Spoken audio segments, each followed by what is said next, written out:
जगतकु एड़े प्रेम ईश्वर करिले से आपणा द्वितीय पुत्रंकु देले नरदेशे प्रभु जीशु जगते आसिले हम पाप अंगे नहीं तुसे बलि हेले जे करे विश्वास न होई विनाश अनंत जीवन पाइब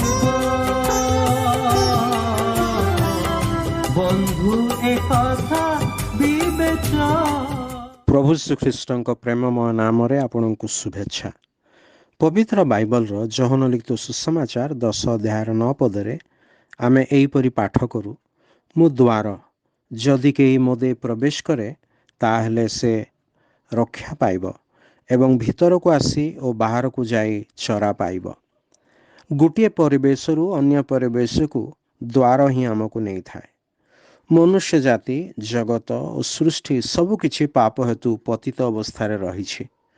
मनुष्यर जीवन काल रे दुख जंजाल समस्या व्यथा रोग भोक महामारी झगड़ा विच्छेद विभाजन तथा विभिन्न प्रकार मंदर सामना करे। मृत्यु परे से निजर पापर दंड अनंतकालीन नरकरे भोग करे। तथापि मनुष्य जातिर मुक्तिर मूल्य स्वरूपे प्रभु श्रीख्रीष्ट नियुक्त करा जाई अछंती।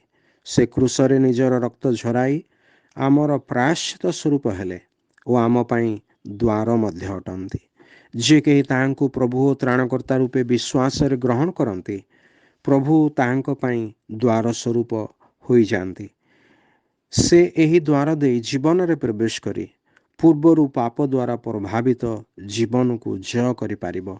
पुणी प्रभु श्रीख्रीष्टଙ୍କ द्वारा जीवन दया धार्मिकता प्राप्त हब। पुणी मृत्यु परे स्वर्ग प्राप्त हब। आपणकर वर्तमान और भविष्यत क्योंठारे नेबा पई चाहंती सठिक निर्णय नेबाकू ईश्वर आपणको सहाय्य करंतु। धन्यवाद।